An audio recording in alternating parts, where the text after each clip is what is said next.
የመጨረሻው ስለ እግዚአብሔር የምታውቀው ዕውቀት እግዚአብሔር እንደሆነ ብቻ ነው የምታውቀው። እነ ሶቅራጥስ እና አርስቶትል እውነት ምንድነው ይያሉ ዝቅጥ ይየለም ይደ እውነት እግዚአብሔር ስለሆነ ተፈላስፋ አታገኙ። ታዲያ እሱ ክርስቶስ ፍጡር ቢሆን ኖሮ እንዴት ሕይወት ሊሰጥ ይችላል? በወልድ ያመነ የዘላለም ሕይወት አለውስ እንዴት ብሎ ይናገራል?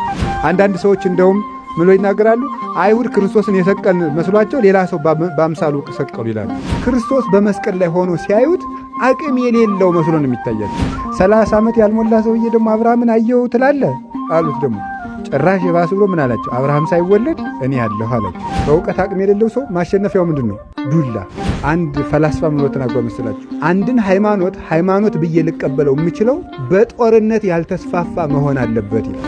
ብዙ ሰራዊት ሰብስቦ አደራጅቶ ሰው ፈርቶ አምኖ ነው እኮ እንዳይባል ጥቂት 12 ሰዎችን ነው የላከው። 30 ዓመት የኖረውን ሰውዬ ማዳን አንድ ነገር ነው። 30 ዓመት ተኝቶ የኖረ ሰው ደግሞ የብረት አልጋ ተሸክሞ መቆም መቻል ደግሞ ሌላ ነገር ነው። ክርስቶስ እየሞተ እንዴት ዓለምን አሸንፌዋለሁ ይላል? መሞቱ ራሱ ማሸነፍ ስለነበረ ነው።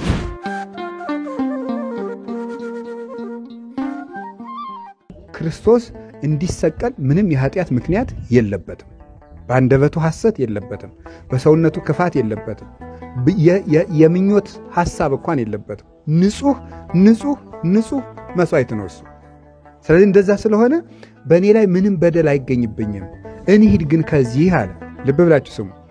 እንሂድ ከዚህ እስመ በጻዛ ያገባን የሚያስይዘኝ መጥቷልና ይላል። ምን ታያላችሁ?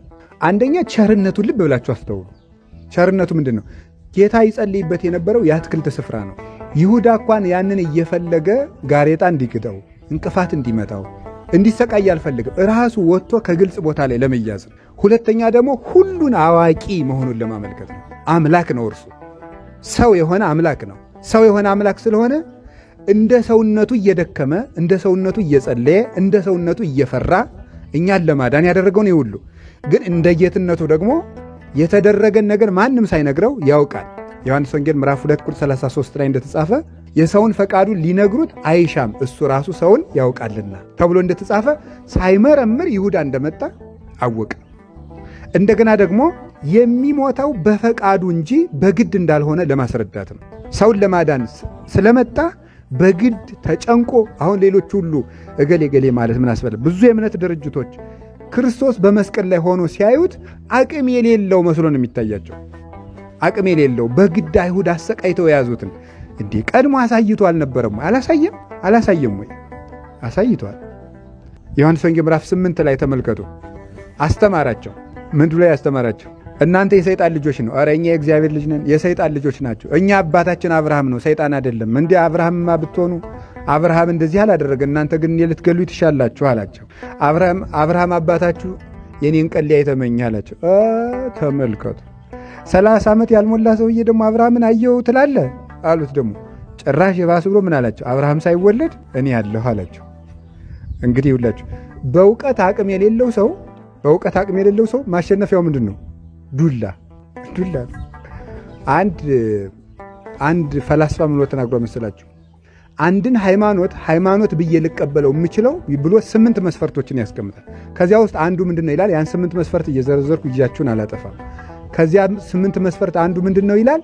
በጦርነት ያልተስፋፋ መሆን አለበት ይላል። ስለዚህ እምነቱ እውነት ሆኖ ህሊናን አሸንፎ ሳይሆን ሰው ፈርቶ ነው ያመነ ማለት ነው። እንደዚያ ከሆነ እውነት አይደለም ማለት፣ የተገለጠ እውነት አይደለም። ሰዎች የሃይማኖቱን ውሸትነት በሰይፍ ይጠብቁታል ማለት ነው። ክርስትና ግን እንደዚህ አይደለም።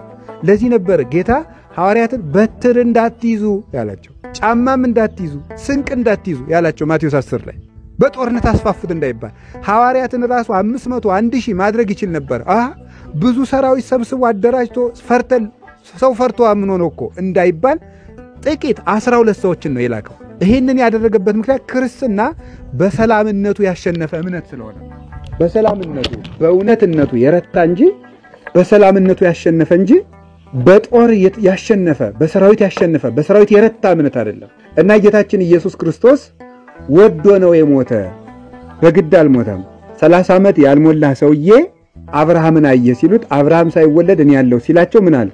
ወነሱ እብነ ከመዩ ግርወ ሊወግሩት ድንጋይ ያነሱ ይላል። ጌታችን ኢየሱስ ክርስቶስም በመካከላቸው ተሰውሮ አልፎ ሄደ ይላል። ልብ ብላችሁ ስሙ። መያዝ አልቻሉም። ሊይዙት ፈለጉ፣ በመካከላቸው አልፎ ሄደ። ብርሃን ነው እሱ እኮ ለዚህ ነው ዮሐንስ 8:12 እኔ ዓለም ብርሃን ነኝ ያለ። ብርሃንን በበር ዘግታ አታስቀረው፣ በዓለም ሁሉ ነው የሚመጣው። ክርስቶስን ይዞ ማስቀረት አይቻልም።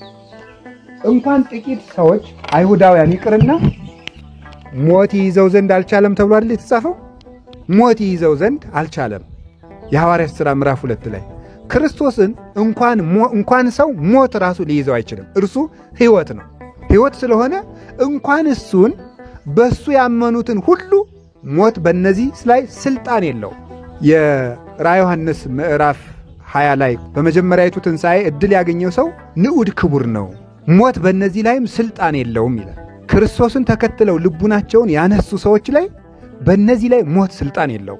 እንኳን በክርስቶስ ላይ በክርስቶስ ባመኑት ላይ ሞት ስልጣን የለውም። አጋንንት ስልጣን የላቸው። ሁሉም የሲኦል ደጆች ሁሉ በክርስቶስ ቤተክርስቲያን ላይ ስልጣን የላቸው። ሊያናውጧትም አይችሉም። እሱ የማይናወጽ መሰረታችን ስለሆነ። ታዲያ እንደዚያ ከሆነ ጌታችን ኢየሱስ ክርስቶስ ወዶ ነው የሞተ ማለት ነው። ወዶ ነው የሞተ እንዴ? ሞት የሞተውን የፈረሰውን ሰው በቃሉ የቀሰቀሰ እንዴት በግድ ይሞታል? ባህር የፈራችው እሱ እንዴት በግድ ይሞታል? በባህር ላይ በእግሩ የተራመደ እንዴት ይሞታል? ነፋሳት የሚታዘዙት እሱ እንዴት በግድ ይሞታል? በጨርቁ ደውያት የሚፈሩት 12 ዓመት ደም ሲፈሳት የነበረችው ሴት የክርስቶስ እንኳን አካሉ ልብሱ ግርማ አለው። ልብሱ እንኳን ሞት የሚፈራው ነው። ልብሱን ነክታ ነው ያቺ ሴት ከነበረባት እርግማን የተለቀቀችው። ታዲያ እንዴት እሱ በግድ ሞተ ይባላል? ልጄ እጅህን ዘርጋ እያለ ሽባውን የተረተረ እርሱ እንዴት በግድ ይሞታል? 38 ዓመት የተኛን ሰው አልጋህን ተሸክመ ቁም ያለ እሱን ሞት እንዴት ሊይዘው ይችላል? 30 ዓመት የኖረውን ሰውዬ ማዳን አንድ ነገር ነው። 30 ዓመት ተኝቶ የኖረ ሰው ደግሞ የብረት አልጋ ተሸክሞ መቆም መቻል ደግሞ ሌላ ነገር ነው። በሽተኛ ባንዴ እንደዳነ በሽታው እንደለቀቀው ሸክም መሸከም ይችላል? ለመቆም እንኳን ተደግፎ ነው። ይሄን ያደረገ እርሱ እንዴት በግድ ይሞታል? ለደቀ መዛሙርቱ ስጋን የሚገሉትን አትፍሩ፣ ነገር ግን ነፍስን ከስጋ ከለየ በኋላ ስጋንም ነፍስንም በገሃነም መቅጣት የሚቻለውን እርሱን ፍሩ ብሎ የተናገረ ለኛ ሕይወትን ትንሣኤን በተስፋ የሰጠን እሱ እንዴት በግድ ሞተ ይባላል? አልሞተ። ስለዚህ ክርስቶስ ተነሱ እንሂድ የሚያስይዘኝ ተቃርቧል ሲል ወዶ ፈልጎ እንደሞተ ለማስረዳት ነው። በፈቃዱ ነው የሞተ። ሞተ በፈቃዱ ሞተ። በፈቃዱ ወዶ ለሕማም ለሞት ተላልፎ የተሰጠ እሱ ነው። ሞተ ከመ ይሕዮሙ ለምውታን ሙታንን ያድናቸው ዘንድ ሞተ። ሞተ ከመ ይስዓሮ ለሞት ሞትን ይሽረው ዘንድ ሞተ ተብሎ የተነገረለት ኢየሱስ ክርስቶስ ነው። ስለዚህ ከዚህ እንሂድ ተነሱ ያለ ሁሉን አዋቂነቱን ወዶ መሞቱን ለማስረዳት ፍቅሩን ርኅራኄውን ለመግለጥ ከዚህ ተነሱ እንሂድ አላቸው። ዮሐንስ ወንጌል ምዕራፍ 10 ቁጥር 17 ላይም ስጋዬን ነፍሴን ከስጋዬ ራሴ ልለያት ስልጣን አለኝ፣ መልሼም አዋህድጄ ላስነሳት ስልጣን አለኝ፣ ነፍሴን ከእጄ ሊነጥቃት የሚችል ከቶ ማንም የለም ብሎ ተናግሯል። ስለዚህ ክርስቶስ ወዶ ነው የሞተው። ሳያውቅ አይደለም የሞተው። አይሁድ ተሳስተው አይደለም የሰቀሉት። ተሳስተው አይደለም የሰቀሉት ማለት በትክክል ለይተውት አውቀውት ነው የሰቀሉት። አንዳንድ ሰዎች እንደውም ምን ብለው ይናገራሉ? አይሁድ ክርስቶስን የሰቀልን መስሏቸው ሌላ ሰው በአምሳሉ ሰቀሉ ይላሉ።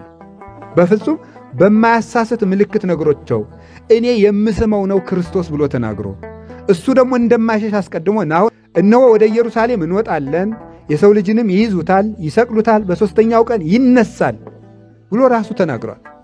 እንዲሰቀል እንዲሞት ትንቢት ተነግሮለታል። ስለዚህ ወዶ ሞተ፣ የሱ ሞትም ለእኛን ሕይወት ይሰጠን ዘንድ እና እንደዚህ ሲል ምን ማለቱ ነው?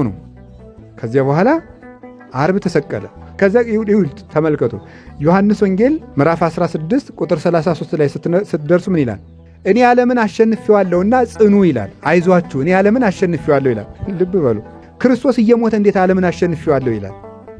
መሞቱ ራሱ ማሸነፍ ስለነበረ ነው። እኔ ዓለምን አሸንፌዋለሁ ብሎ ተናገረ። ዮሐንስ ወንጌል ምዕራፍ 17 ላይ ደግሞ ስትናገሩ የዘላለም ሕይወት ይህች ናት፣ እውነተኛ አምላክ የምትሆን አንተን ያውቁ ዘንድ የላከውን ኢየሱስ ክርስቶስንም ያውቁ ዘንድ የዘላለም ሕይወት ይህች ናት። አያችሁ፣ እሱ ሕይወትን የሚሰጥ ነው ማለት ወዶ መሞቱን ነገረን። ከዛ ምዕራፍ 17 ላይ ጸሎቱን ሲጨርስ እኔ የዘላለም ሕይወት ነኝ ከአባቴ ጋር ብሎ ተናገረ። እኔን ማወቅ የዘላለም ሕይወትን ያሰጣል። ወልድን ያወቀ አብን ያውቀዋል፣ አብንም ያወቀ መንፈስ ቅዱስን ያውቀዋል። አብ ወልድ መንፈስ ቅዱስንም ያወቀ እርሱ ሕይወት አለው። እነሱን ያላወቀ ሰው ሕይወት የለውም ከቶ። ታዲያ እሱ ክርስቶስ ፍጡር ቢሆን ኑሮ እንዴት ሕይወት ሊሰጥ ይችላል?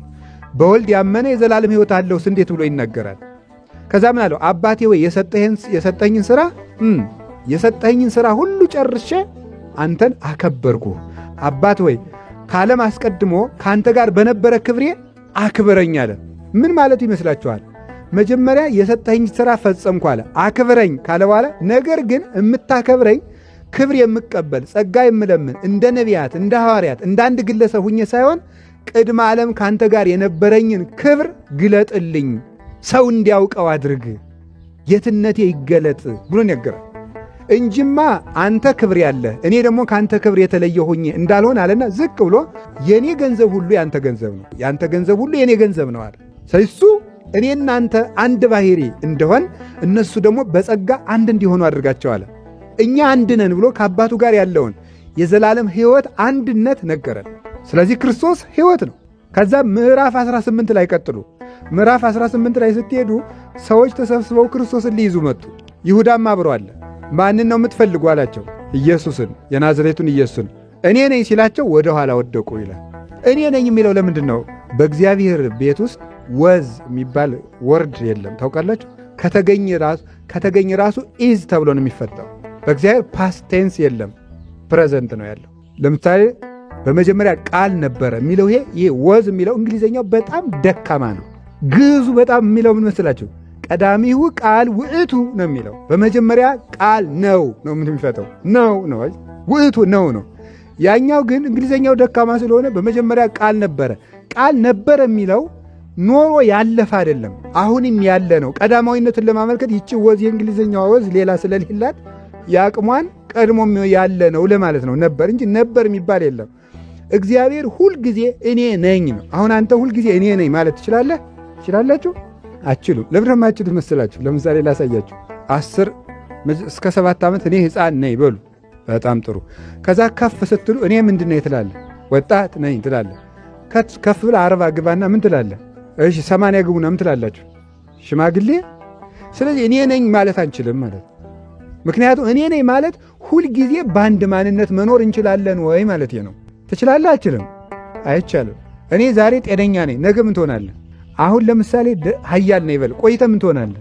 አሁን እኔ ጠግብ ያለው ቆይተ ምን ያደርጋል?